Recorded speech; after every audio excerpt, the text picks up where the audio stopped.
اهلا بيكم في بودكاست الكابيتانو. النهارده معانا ضيف قامه في الرياضه الكيك بوكسينج، المدير التنفيذي لاتحاد مصر للكيك بوكسينج والمشرف على لجنه المسابقات كابتن نوره.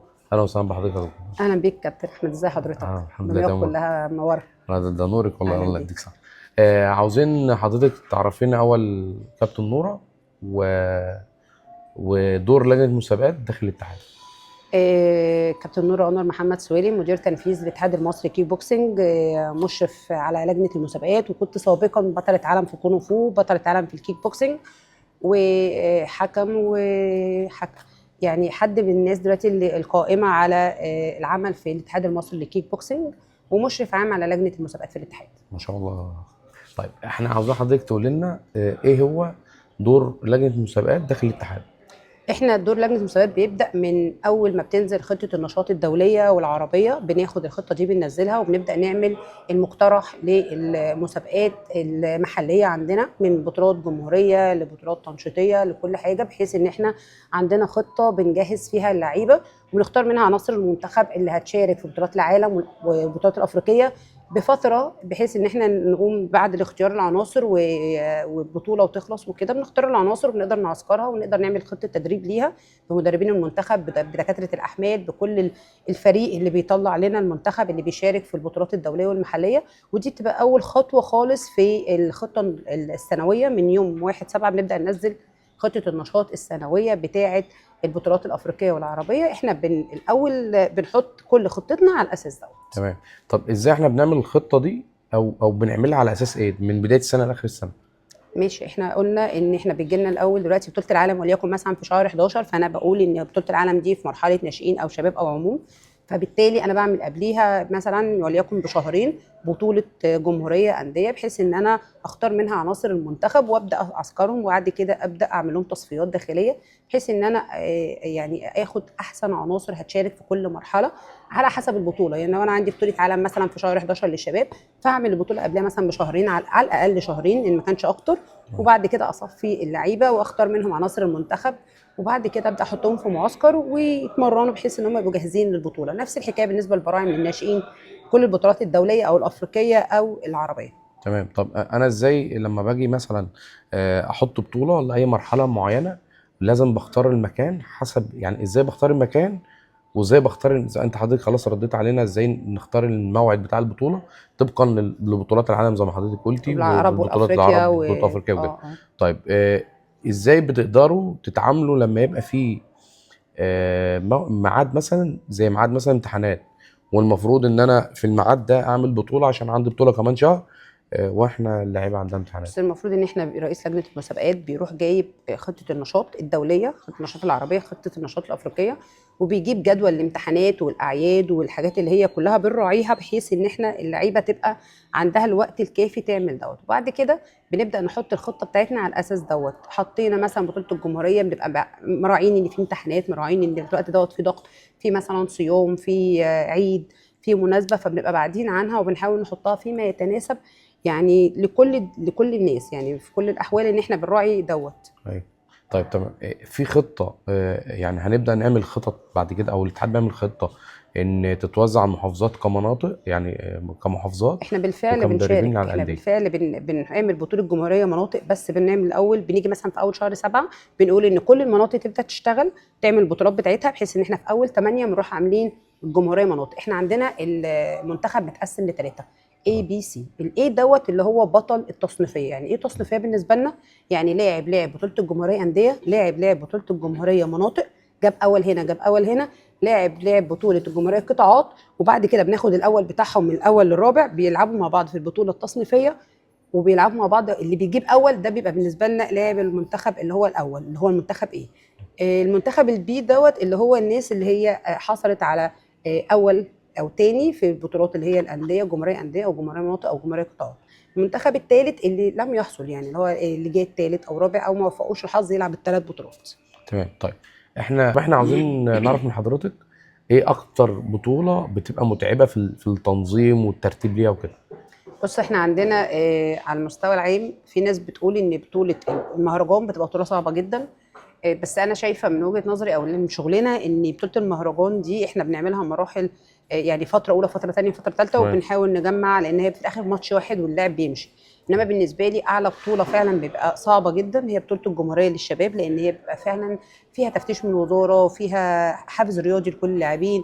بنحاول كل لاعب يعني نحافظ على مجهوده اللي طول السنه، عشان خاطر هو جاي مؤخر لنفسه شهر شهرين بيتمرن، عشان خاطر في الاخر ياخد حافز رياضي يساعده في الثانويه العامه او في الثانوي تمام. الازهري او ايا كان يعني ايوه. نوع الثانويه اللي هو فيها، سواء دبلومات او ايا كان.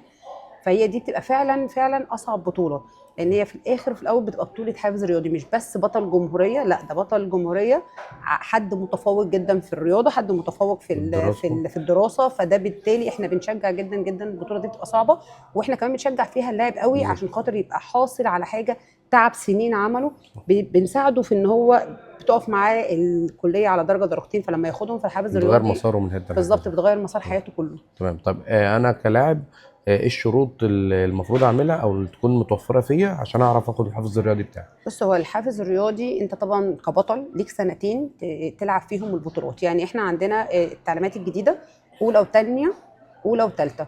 طيب الكلام ده اولى وثانيه دي هيطبق من السنه الجايه باذن الله من 27، ان انت ليك الحق ان اللاعب يلعب اولى وثالثه ياخد الحافز الرياضي في ثالثه، يلعب اولى وثانيه وجه ربنا ما وفقوش في ثالثه ما جابش مثلا نتيجه او حاجه، ممكن ليه الحق ان هو يقدم طلب ويجي ياخد الحافز بتاع سنه ثانيه ثانوي تمام. وياخد على الاعلى. طيب لو احنا حاله ثالثه، انا جبت في سنه ثانيه مثلا مركز اول، وجيت في سنه ثالثه لعبت وجبت مثلا مركز ثالث، فليك الحق ان انت تاخد الدرجه الاعلى. يعني بمعنى ان انا دلوقتي لو انا جيت في سنه ثانيه جبت زي ما انا قلت مركز اول، جيت في تمام. سنه ثالثه جبت مركز ثالث، فانا هاخد 15 او 16 درجه ولا هاخد 8 درجات؟ فبيقدم طلب، ودي حاجه جديده من الوزاره ان هو ممكن ياخد على سنه ثانيه اللي هو ليه حلو. الحق ان ياخد الدرجات بالظبط، يعني الاعلى. أنا ممكن اجي مثلا في مرحله او مش مثلا من من كتر ضغط الضغط المذاكره بقى بالظبط والبتاع. كده. فيعني دي حاجه يعني اتقالت من الوزاره ان احنا ما نضيعش مجهود ولادنا بالظبط. بيتعبوا بقالهم سنين عشان يحصلوا في الاخر. هو بطل وبيعطل نفسه او مثلا بيضيع وقت طويل قوي في التمرين، وهو مش تضييع، هو مجرد ان انا بعمل تنشيط للذاكره، بخلي نفسي الوقت بدل ما اقعد على التليفون، بدل ما اهزر مع اصحابي، بدل ما اخش على اي تيك توك او ايا كانت الوضع. بالظبط. فانا بقول لا، ان الرياضه حاجه كويسه بتنشط عقله بتنشط جسمه، بتخليه يفصل ما بين الضغط النفسي بتاع المذاكره. الدراسه او المذاكره، فبالتالي بيرجع عنده نشاط وحيويه يقدر يذاكر، عقله فيه يعني عقله متفتح، عقله بيعمل الدنيا حاجه متنشط او اه. بيعمل حاجه مفيده. فبالتالي بالظبط. دي احنا بنقدر ان ده لاعب مجتهد، تمام. مش لاعب بس، مش بطل بس، ده لاعب مجتهد مختلف. مجتهد في الدراسه، بينظم وقته، بيعرف ينزل في وقت التمرين ما بيضيعوش، بيستفيد بده وبيستفيد بده. فده لازم نبقى واقفين سبورت في ظهره، سواء احنا صح. كوزاره شباب شباب ورياضه ورياضه. او الوزير او التربيه كاتحاد. والتعليم والاتحاد كمان، يعني او الاتحاد ان هو اتحاد. بيسعى ان هو فهو احنا كده عشان يحصل على الحافز الرياضي يلعب سنتين، واحنا تمام. اتفقنا لا اولى وثالثه لا ثانيه وثالثه، يكون. ودلوقتي لا اولى وثانيه بس، ده هيتطبق من السنه الجايه باذن الله. طب هتحصل عليه ازاي؟ عندنا اصطيالات كتير تقدر تلعب فيها. انت عندك بتاخد دلوقتي من الاول للسادس بياخد درجات حافز رياضي، بس تمام. بشرط ان انت 8 هيئات في في او 8 البوله. هيئات في البوله، تمام. تبقى البوله مكتمله. عندك كذا ستايل عندنا في حافز لازم في رياضي. كله لازم يكون تمام في السنتين. اه طب لو في سنه انا قدمت وما فيش حد في الميزان؟ هو بص، لازما على الاقل عشان حتى لو هي مشاركه، لما انا قلت لك هو ان انت ممكن تيجي تقول لي انا عايزه الدرجات بتاعه ثانيه مم. ثانوي مثلا، فهي طب ثانيه ثانوي لو مش مكتمله بالظبط. مش هتقدر طب احنا تاخدها. ما احنا كده ممكن، يعني هل الاتحاد بيعملها ان زي الاتحاد الدولي ان لو ما فيش مثلا واحد او اتنين في البوله دي يترفع اللي بعده عشان حفظ الرياضه بص، انت بالذات بتبعت بالنسبه لنا شيت للشباب يعني؟ الموازين واحنا اه. بنراعي دوت، احنا بنبلغ المدرب ما فيش حد في الميزان ده، بس ده صعب قوي بقى عندنا. اه يعني احنا عندنا بتبدا من 32 و 64، بالظبط. والسنه دي احتمال تبقى اعلى، بس لا ما عندناش موازين كل بتبقى سنه عن فاضيه. سنه الموضوع بيكبر، بالظبط بالذات ان في حافظ رياضي واللعيبه بتستفيد منه كده. جدا. بالظبط. فطبعا لا صعب جدا تلاقي ما فيش منافسين. الحاجات دي في الاتحادات الدوليه او في بطولات العالم اه عشان بتبقى على حسب الدول، انا هشارك او مش هشارك. انما بالظبط. احنا في مصر لا، الاعداد بتبقى عدد كبيره جدا. كبيره يعني جدا. بطوله الجمهوريه بتاعت الشباب السنه اللي فاتت كانت 3000 وشويه، 3 فالطبيعي انها كل سنه في فضل بتاع تزايد. 6 ايام شغاله ما شاء الله بالظبط، يعني. والسنه دي ان شاء الله هتبقى اه على 7 ايام باذن اه الله باذن برضه. الله. طيب انا كلاعب عاوز اخش الكيك بوكسنج او ابقى لاعب كيك بوكسنج، ايه الشروط اللي تكون متوفر عندي بقى كورق او كرسميات عشان ابقى لاعب رسمي في اتحاد مصري كيك بوكسنج؟ واخش بطوله رسميه. بص الشروط والحاجات دي كلها، انت بتروح النادي او مركز شباب اللي انت تابع ليه، انت بتروح وبتتمرن، هو بقى المدرب بيشوفك انت لاعب كيك بوكسنج تنفع في البوينت فايت، لاعب تنفع في الكيك لايت، تنفع على حسب شكلك، على حسب قوتك الجسمانيه دي بتاعت المدرب، هو اللي بياخد الخامه، وهو اللي بيقول مثلا دي هتنفع هنا، هتنفع هنا، لا ده هيديني هنا، ده تمام. هيدينا. ممكن ده يبقى لاعب بطوله، ممكن يبقى لاعب بطل اللي هيوصل ان هو بطل عالم. دي قدره مدرب. الحاجه الثانيه ان انت بقى بتيجي تسجل عندنا، فهي الاداريات دي بتبقى المدرب هو المسؤول عنها. الهيئه لما بتسجل عندي بيبقى فيها مدرب مسؤول، المدرب المسؤول او الاداري بيجي انا عايز اسجل لعيبه، بيسحب من عندي الاستمارات، بياخدها بيملاها، بيحط فيها 4 صور، شهاده الميلاد، صوره شهاده الميلاد او صوره البطاقه، وبيجيب لي الاصل الاطلاع، وبيختمها من الهيئه بتاعته، بيجيب لي كشف مختوم من الهيئه بالموافقه على انضمام اللعيبه دي عندي او تسجيلهم باسمه، وبيجي يسجل، يدفع رسوم ويسجل. تمام. طيب ننقل للنادي. انا كنادي عشان ابقى يبقى ليا الحقيه ان انا ابقى في سوق الجمعيه العموميه والناس اللي شغاله معايا في الاتحاد، طبعا احنا كلنا بنكمل بعض، فعشان ابقى اقدر ان انا ابقى ليا صوت في الجمعيه العموميه لازم يكون ايه المتوفر عندي او ايه الشروط هي عشان ابقى مش موجود مساله يعني. شروط، هي كل الموضوع ان انت لازم يبقى في عدد مشاركات. تمام. انت لازم تشارك في بطوله البراعم، سوري، بطوله العموم ليها درجات، بطوله الشباب ليها درجات، كل بطوله بيبقى ليها، دي بتعملها الوزاره. تمام. يعني الوزاره هي اللي بتيجي بتقيم، تقول لك مثلا بطوله الشباب انت شاركت بكذا، لازم أن يبقى ليك نسب اه. معينه، هي دي بتيجي الوزاره هي اللي بتقيمها في اخر الموسم، بتيجي تقول لنا سلموني البولات، احنا بنسلمها وهي بتطلع التدرجات طب طبعا بتاعتها. طبعا التقييم ده بيبقى بالنسبه انت شاركت في بطوله مثلا الشباب البطولات والعموم الرسميه في جمهوريه انديه. وحققت في مراكزي صح بالظبط. كده لازم في الاثنين دول بس. م. تمام. طيب نطلع بقى من الجو ده ونسأل حضرتك اخر سؤال. عايزين مواقف لما يعني بتحصل معاك بتضحكي يعني حاجه كده في كده انا اول ما بشوفك ببقى مبسوطه دي كفايه جدا.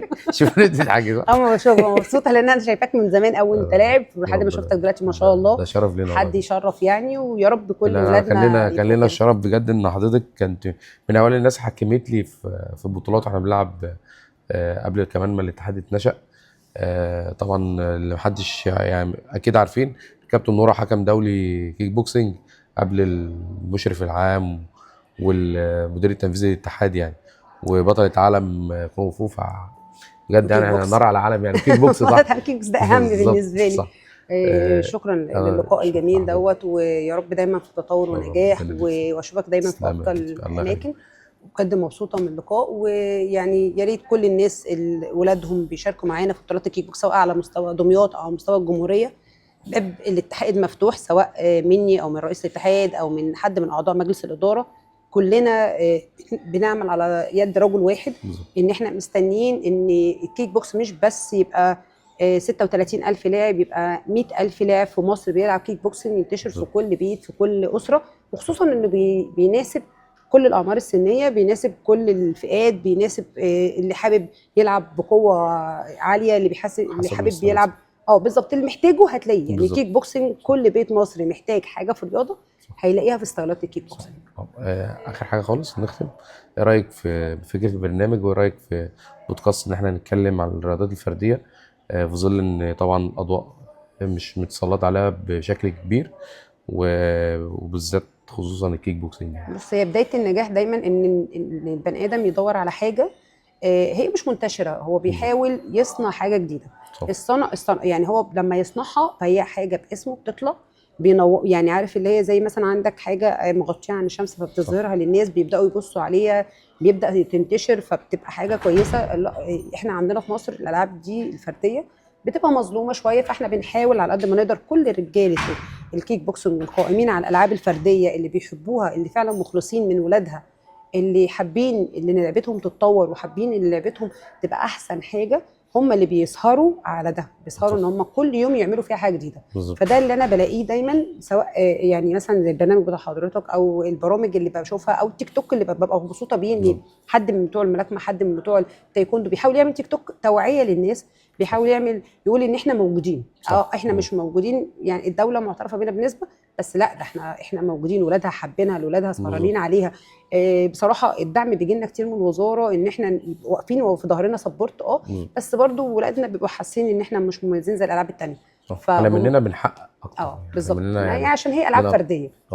فعشان احنا بنقول احنا العاب فرديه، فكل فرد في البيت، في الاسره، في ولادنا، في شبابنا، في محبين الالعاب الفرديه، في محبين الكيك بوكسنج خاصه، بنقوم كل يوم ونصحى ان احنا لعبتنا دي تبقى رقم واحد، وباذن الله تفضل لعبتي يعني الكيك اكيد بوكسنج. طبعا. عملاء طبعا مجلس الاداره سواء كابتن زينب كابتن زعيم، باقي اعضاء مجلس الاداره اللي دايما سبورت للاتحاد.